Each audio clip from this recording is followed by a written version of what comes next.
Mummy, આજે હું તમને વ્યાકરણ શીખવાડું. હું એકદમ આજ્ઞાકારી પત્ની અને વહુ છું, અને વર્તમાન કાળ કહેવાય. જાને જુઠ્ઠી એને તો ભૂતકાળ કહેવાય.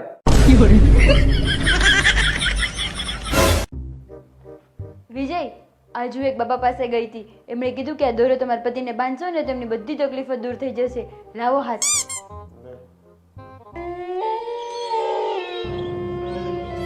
આમની બધી તકલીફો દૂર થઈ જશે તો હું બાંધને અરે ના ના ના, આપણે આવા સમય નહીં માનવાનું. ના ના ના ના. અચાનક શું થયું? અરે ના ના ના. આજ ખાવાનું શું બનાવું? પુલાવ કે વેજ બિરયાની? તું બનાય તો ખરી, પછી કઈક નામ રાખીએ. હાલો, 2.5 દિવસ થઈ ગયા, મને ફરવા લઈ જાઓ. એટલે આ શું મુસીબત છે તમારા લોકોનો? તો ત્રાસ છે મમ્મી. આ યાર બહુ મોટી મુસીબત છે હો. પત્નીઓ શું કરવાનું યાર? તમે બધા છે ને પત્નીને મુસીબત સમજવા વાળા, એ સામેથી નથી. તમે જ પીપુડી વગરતા લેવા ગયા હતા. કરેલા કર્મના બદલા દેવા રે પડે. હું તમારા માટે એટલા બધા વ્રત રાખું છું, તમે તો કોઈક દિવસ મારી સાથે વ્રત રાખો. મેં કોઈ દિવસ તને કીધું કે તું મારી જોડે માવો ખા?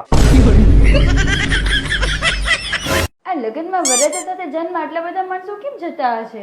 અરે એમાં શું, આપડા ગઈઢિયાઓ કહી ગયા છે કે કોઈના સુખમાં જાવ કે ના જાવ, દુઃખમાં જરૂર જવું.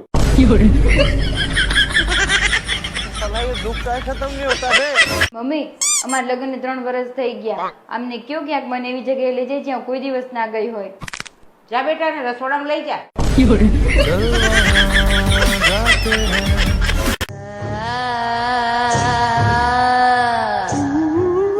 હે માં, લે ઓળખી ગઈ તું? આજ બહુ કંટાળો આવે છે યાર. હાલો કઈક ગેમ રમીએ. હા હા. હાલે ચલ રમીએ. હું તો તમારા લોકોની જિંદગી સાથે રમું છું, તમે તમારું જોઈ લો.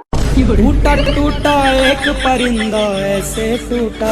મને કોઈ કિડનેપ કરી લે તો તમને કેટલો અફસોસ થાય. તો કિડનેપ કરવા વાળાને અફસોસ ના થાય? મમ્મી, લગ્ન પહેલા તમે અમને કેમ ના કીધું કે તમારો છોકરો દારૂ પીવે છે? તમે લોકોએ ક્યાં કીધું કે તું લોહી પીવે છે?